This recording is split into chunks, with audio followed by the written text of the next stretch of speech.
Hi, good morning. Thank you so much for coming to keep me company here in my shop while I work on this radio. Today is February 23rd, 2023. And where am I at with this radio? Oh my gosh.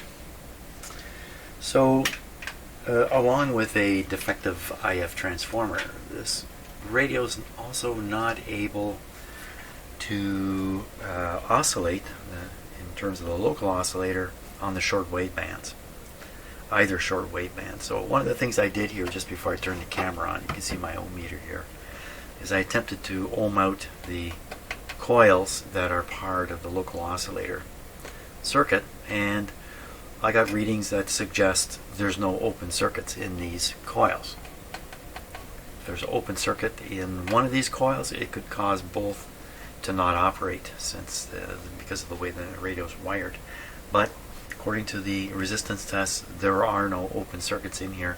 But on the other hand, there could be shorts in these capacitors, or one of these capacitors, that could cause the same sort of thing and the same kind of reading. So you get no local oscillator, and I'm reading what looks like closed. When I'm checking these coils, the test results, in fact, are really test results of a shorted capacitor. Can't tell with all this stuff in the circuit.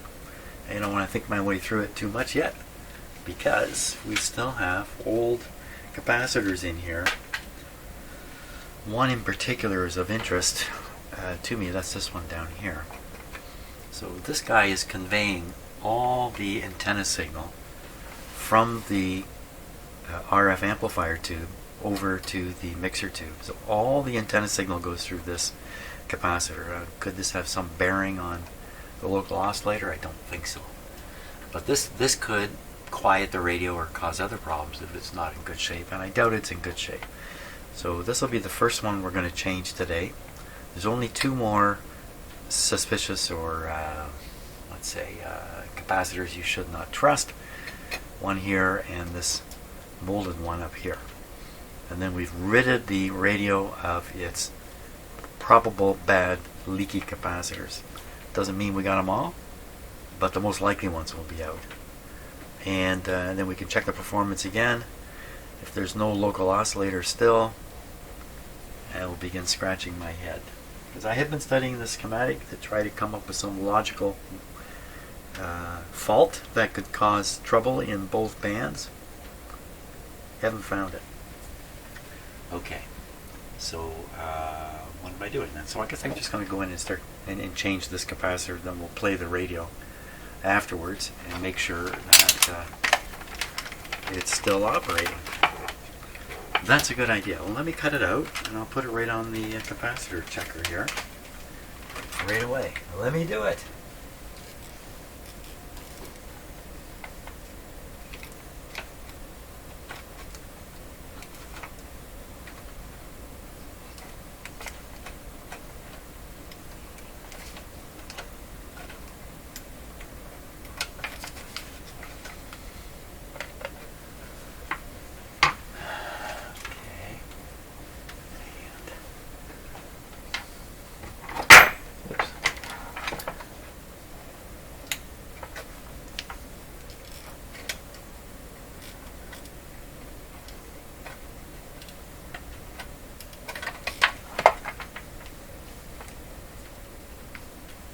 See a resistor up here that's going to ground. Maybe we should check the value of that too.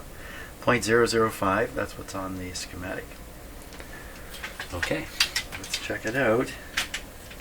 See what we get out of it.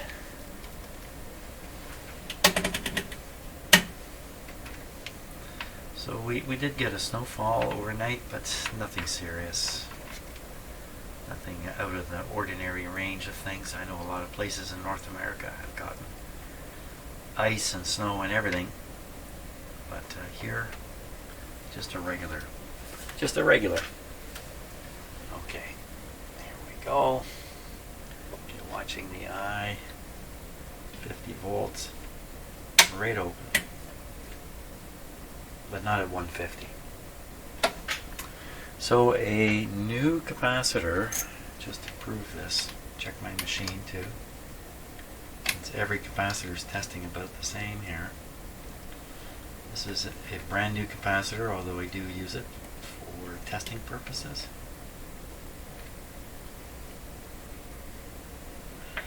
Okay, 50 volts. Now watch the eye. A test of the test. Opens 150. Opens 250. Opens 350. Opens 450. Opens right up. I don't want to grab this capacitor just now. But in this device, when this is sitting on normal, there's a short across the capacitor, so I'm sure by now it's been depleted. There we go. So that capacitor, not the worst in the world, but a little bit leaky. Pretty typical of all those capacitors in this radio and many others. Test the very same way as that one. Okay, very good. So I'll put in a new one here. We'll play the radio, find out if it's working.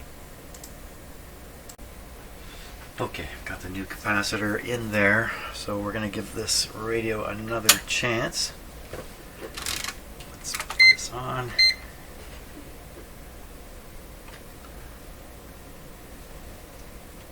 Volume's down, and we're on the broadcast band to start with.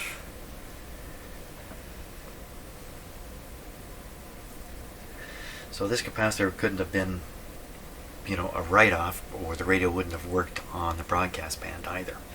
But it does seem to work on the broadcast band. We've seen the local oscillator on the SDR, and we get tuning effects. Terrible. Terrible tuning effects, but some of that heterodyning stuff could be caused by these two remaining bad capacitors, one of those two or both. So we'll get to those in a minute. Now, what about the next band up? Okay, I have the antenna connected. The radio's gone very quiet. Now, tune it. See, it's making no difference in the output. We can guess there's no local oscillator. This is the other shortwave band. It's exactly the same. You hear the same interference sound. Now that's interesting. How can you be hearing some kind of sound come out of this? Well, it could be that sound we're hearing, that interference sound, is actually occurring right around 455 kilohertz. And this radio is sensitive to that frequency all the way from the antenna through. So I disconnect the antenna here. And the sound is gone. Now, I don't think I've got the switch on actually for this antenna.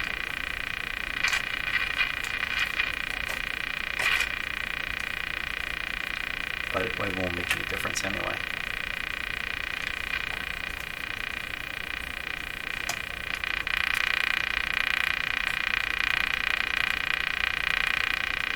Okay, so no surprise, changing that capacitor has had no beneficial effect on the radio. In fact, it looks like it's had no effect.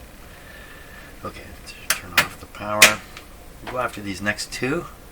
I can see that both of these capacitors are connected to the chassis. There's one here, and the other one's going down to a solder point down here. So those two guys are probably responsible for decoupling or quieting certain circuits. And hey, there's a lot of noise in that radio. I wonder. Okay, I'll go after those two, and we'll see what we get. Okay, I've cut the first one out. It's in pretty bad shape.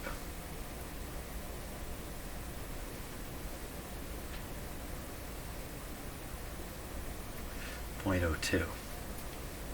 Pretty dirty. .02. And this wire lead here, which was going to the chassis there, I just bent the capacitor once or twice and it broke right off. I wonder about that. Okay, here we go.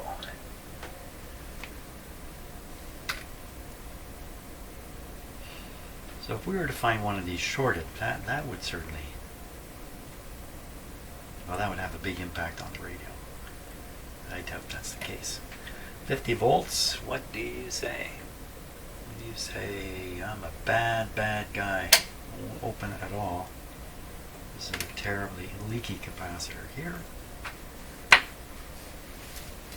Let's just take a look at the schematic and see where, in fact, that guy belongs. So I just took out a .02 and where is it coming from? Oh, it's over this way. 0.01. It's not this one. Oops. I don't think it's this one. Where'd it go? There it is. This is it here. 0.02, and what's it on? It's on, so this is the AVC capacitor here, or one of them anyway.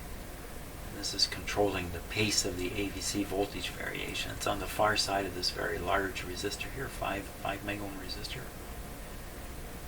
So it's kind of leveling out the pool of electricity in these lines here. So leaky, that's bad. If this guy's leaky, it doesn't take much charge in a high impedance circuit to pull the voltage down. A little bit of charge leak off and the voltage will drop. That would reduce the bias, would increase the output of the radio, in fact. But there are other factors involved with this too. So, okay, so this is the guy we're going to change out. I can't imagine it has any bearing on the oscillator. But that's the guy. Okay, I'll put a new one in.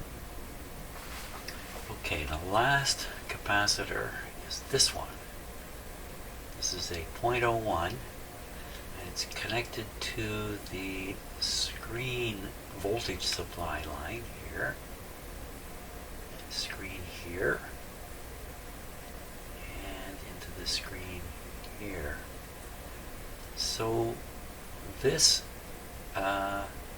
tube could be, the oscillator part or function of this tube could be thrown off by this guy if he's in really bad shape. It's possible. This is the reason why the higher bands are not producing a local oscillator. I don't know. Let's change it out. It's the last of the paper wax type capacitors. This one is a molded one, actually. Well, let's go after it here. Okay, so the capacitor I'm talking about is this one here. Yikes, yikes, yikes.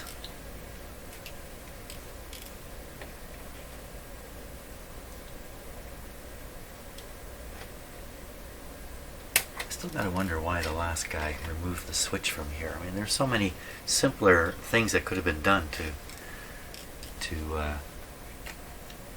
change things. I don't know why you would remove it. There it is. Is it a 0.01? Okay, Mr. 0.01. What kind of condition are you in?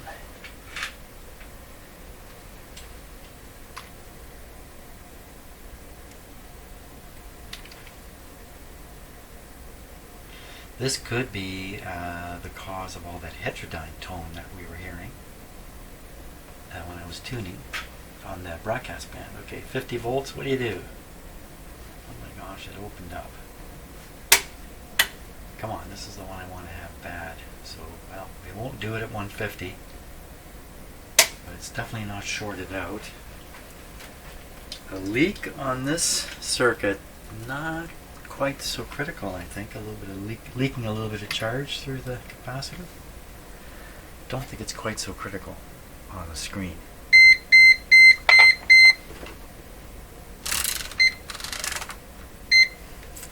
Okay, now we'll get a 0.01, we'll stick it in there, we'll run this radio one more time and see what happens. Okay, let's try again. Now this time I think we might find a difference on the heterodyne sound that was coming on the broadcast band. But I'll bet you the radio's still dead on shortwave bands. Or there could be, as I said before, defective capacitors here. Could could be another defective component, open resistor, who knows what's in here yet. We're just going to have to work our way through all the possibilities here. Okay, what band am I on? Okay, we're starting on the broadcast band. Loads of volume. Full voltage here. Lots of squealy sounds.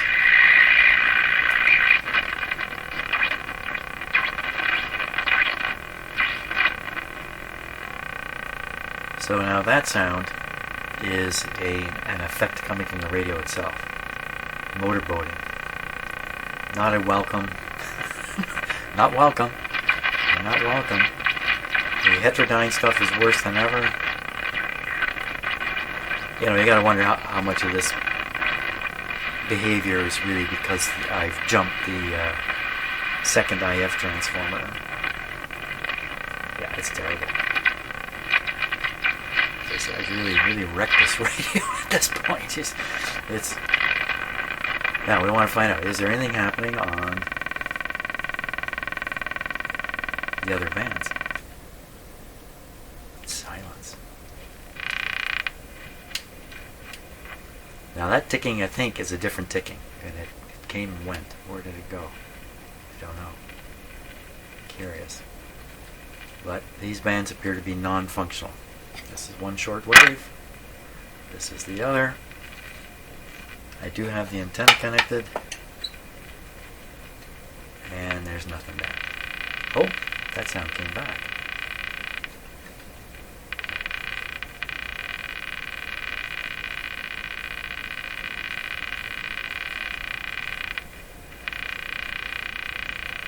I'm not sure what to make of that. Seems to be caused by the radio, this sound, but there is another noise I get regularly in my shop. Sounds just like this. Well, what to try next?